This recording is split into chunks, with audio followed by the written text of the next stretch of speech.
everybody. How are you doing? This is David McManus.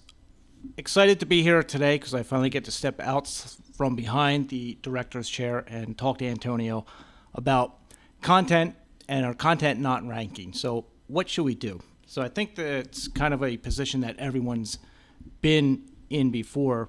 You know, you've written a blog article or some piece of content, and let's say we're using a tool like HubSpot or something like that, where they give us these great built-in tools where we can optimize our content or something like that. And even if we go in, optimize all the title tags and the head tags and things like that, our blog still isn't ranking. So Antonio, can you run us through a couple of little things that we can do to help our content rank? Absolutely. And this is, so like David said, this is a very common thing. You know, we pick the right word, so we think, and lo and behold, we always Google it ourselves, and we're not showing up. First thing you have to do is whenever you pick a keyword, obviously do your research beforehand. We covered that in an earlier show. But if you got the right keyword, take a look at what Google's showing on those, or any search engine that you want to rank on. Look at what they're showing in those results, and I like to think about it. What other, besides our, sometimes a website, if it's not as authoritative as the other websites that Google's showing, may not be the easiest thing to rank there. So always reverse engineer the results. See if Google's showing a video there, or they're showing a maps result. They may be showing a product listing. And then think about, do we have those things? Do we have any of those things? Because in my experience, it's been a lot easier to rank, let's say, a video for certain terms rather than a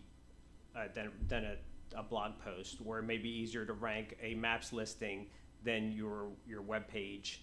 So what are some of the other things that we can optimize, and some of the other things besides the on-page SEO that we can do to really get found? So we have this one example that we're going to show up here. And this is a term that we went for one of our clients who's a distributor of ice cream equipment. And it's a very competitive term, and they would love to be on the top of the results for, the best soft serve equipment, ice cream equipment. And realistically, ranking their blog over top of manufacturers that are actually producing that equipment was going to be a challenge. But we figured Google was going to serve up a video result for this. We created a video, and obviously properly optimizing the video, which we'll show you in another video, enabled us to rank on the top of the search engines for the result, and that brought a lot of traffic. So the main point of this I wanted to get across is, if your blog post isn't ranking, think about some of the other things that you can rank until that blog post, or even send juice back to that blog post so it ranks. So let's say, Antonio, I'm going to interrupt you there for a minute. And let's say I'm a local restaurant, and I have a website. I don't really blog, but yet I want to get my restaurant up on search engines. What is something I can do? So, like, perhaps Yelp. I know Yelp is a big thing for restaurants and getting listings and stuff like that. Is this something that you're talking about? Yeah, that's exactly. So, for restaurants, Yelp is an authoritative site that most of their ideal consumers, people that eat out, are going to be looking at Yelp reviews. So think about, you can SEO that other property. You can SEO Yelp. How we do that? By driving. It could be by linking to your specific post, to your pictures that are on that directory listing. And it's not just limited to a Yelp, so industry specific. We're using Yelp because it's, restaurants are heavy into that. But think about some of those other directories that are integrated with your industry, that's a trusted source, and think about trying to get on there. That's the same idea with blog posting, guest blog posting. Sometimes our websites or our blog post doesn't have the viewership that a bigger, more established blog post, a more authoritative blog post. So getting our content on there just to get that backlink could mean a lot of business for us. So yes, restaurant's a great example, and Yelp as well. Let's back up here. We mentioned video, YouTube now the number 2 search engine after Google bought it. Let's say I'm a industrial manufacturer or distributor. I go to YouTube and I look at some videos and what's ranking and who else is doing it out there, and I see maybe my competition has some videos out there or something like that. If I see that, does that discourage me from producing videos, or are there other opportunities out there that I can actually outrank these videos or do other things with it? Yeah, so I mean, video SEO it's still early on. A lot of people aren't on to how to properly optimize videos and rank. So if I see a video on the first page of a result for a keyword, that actually gives me incentive because I know that Google is going to show a video on that first page, and I feel pretty confident that I can outrank most videos. Unless a video has been out there for a long time or it's by an authoritative channel, your chances of getting a video on that first page are pretty good.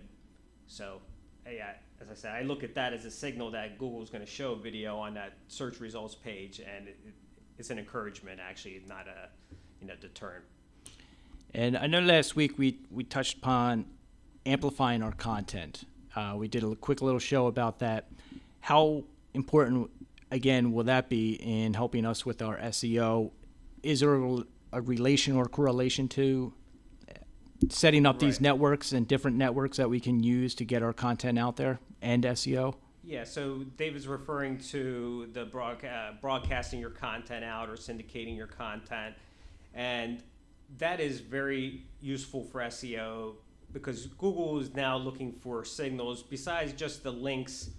They're looking for other ways to establish who is the more popular site, what is an authoritative site, and they're going to, instead of trying to look at anchor text, exact match anchor text, and link building, they could do other things, looking for social signals, for example, looking for click-through rate.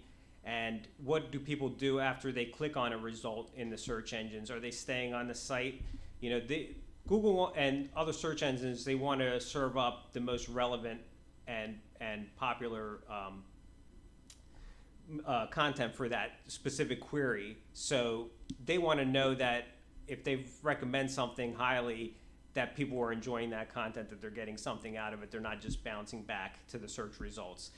So in the end, the most important thing is, it was always said, content is king. Having great content that people share, that people want to embed on websites, that that's going to help Google establish that content as something that they want to show at the top. So, yeah, creating signals. How do we create those signals? Obviously, having multiple properties to post, embed our videos and our blog posts to be found is just going to help with our SEO efforts. Now, in the beginning of this show, I briefly mentioned HubSpot and some of the tools that they have for at least your on-page SEO and writing blogs and stuff like that. But can you give us any other recommendations as far as quick little tools, or how about just some recommendations to getting found out there on the web? Some tools that someone might be able to look into? Yeah, that's the time. I mean, there's so many tools out there. I think HubSpot has everything that you need for the on-page side of it.